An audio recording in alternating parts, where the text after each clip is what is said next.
Have you ever been told not to hold your baby too much, or they'll get spoiled? Or that shaving a newborn's head makes their hair grow thicker? If you nodded yes, you're not alone. Even in 2025, when science is at our fingertips and information is just a swipe away, countless myths about newborns are still circulating, passed down from well-meaning relatives or outdated traditions. But here's the truth. These myths can do more harm than good.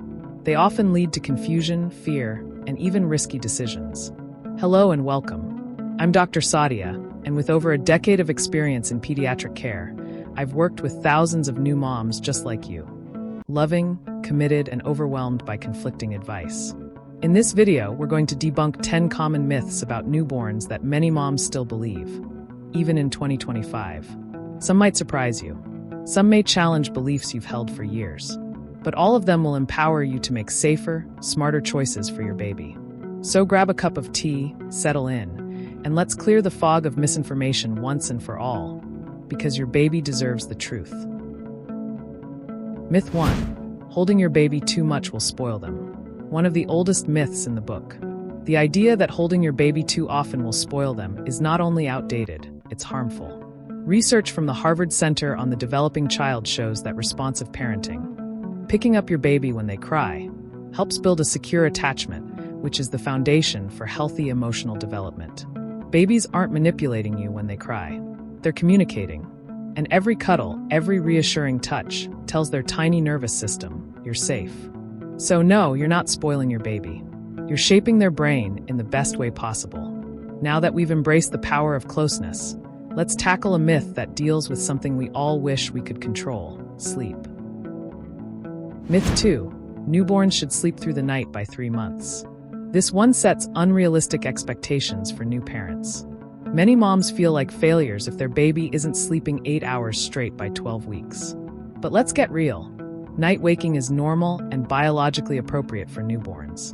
Studies from Stanford's Sleep Medicine Division confirm that most babies don't consolidate sleep until 6 to 12 months.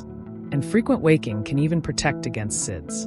Instead of pressuring yourself and your baby, focus on creating healthy sleep routines and safe sleep environments. And speaking of routines, there's a myth about feeding that's been causing unnecessary guilt for decades.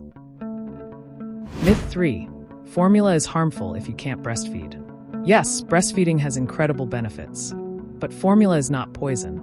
It's a scientifically developed, nutritionally complete alternative for moms who can't, or choose not to breastfeed. The guilt and shame surrounding formula feeding are rooted more in societal pressure than science. The American Academy of Pediatrics acknowledges that fed is best. The real danger is when myths like this prevent mothers from seeking help or lead to underfeeding a baby. So if you're supplementing or exclusively using formula, know that you're still doing what's best for your baby and yourself. Now let's talk about something that touches every mother's heart: bonding. Myth 4. You must bond with your baby instantly. Movies and social media paint this picture of instant love at first sight. But real life is more nuanced. Not all moms feel that overwhelming bond immediately. And that's okay.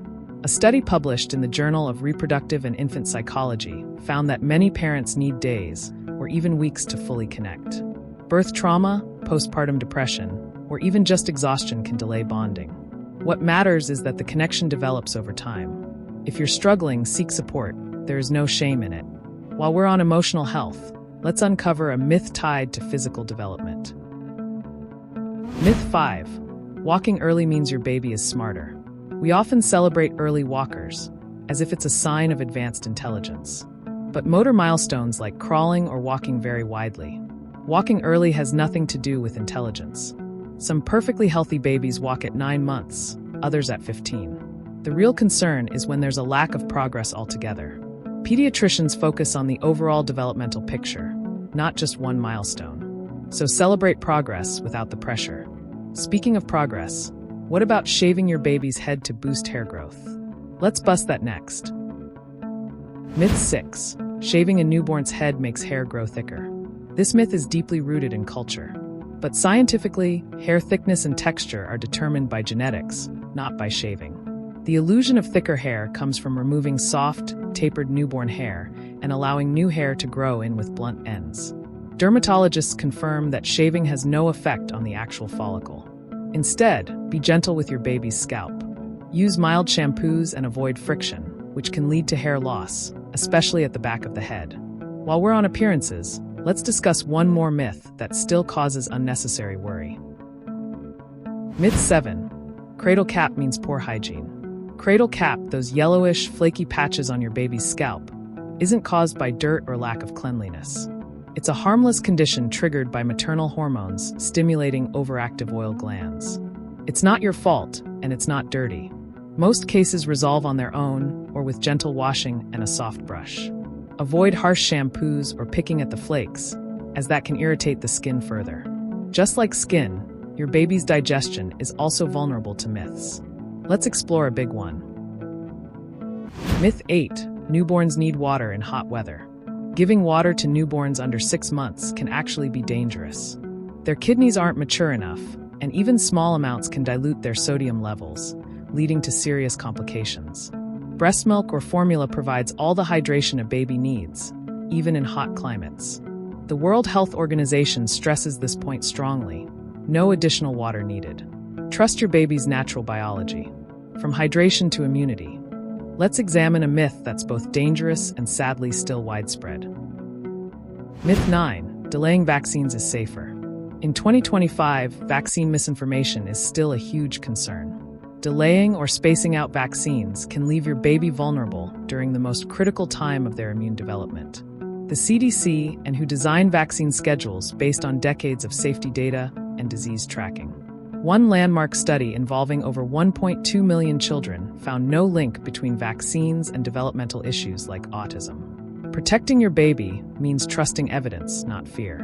And now for the final myth, one that touches many mothers' confidence deeply. Myth 10. Good moms know instinctively what to do. This myth is not only untrue, it's cruel. Parenthood is learned, not magically inherited. Feeling unsure doesn't make you a bad mom. It makes you human. Even pediatricians, like myself, had questions and doubts when we became parents. What matters is your willingness to learn, adapt, and seek help when needed. Trust is built, not born. And your baby doesn't need a perfect mom. They just need you, present, loving, and trying your best. These myths may be old, but their impact is real. They can cloud judgment, stir up guilt, and even endanger our little ones. But now, you've taken a powerful step. You've chosen truth over tradition, science over superstition. If you found this video helpful, don't forget to like, share it with a fellow mom, and subscribe for more research-based guidance straight from the heart of pediatrics. And tell me in the comments, which of these myths were you surprised to learn the truth about? Or is there another one you've heard that we should talk about next? Remember, every question you ask, every myth you bust, makes you a stronger, wiser mom. Until next time, I'm Dr. Sadia, here to guide you through motherhood with knowledge, care, and confidence.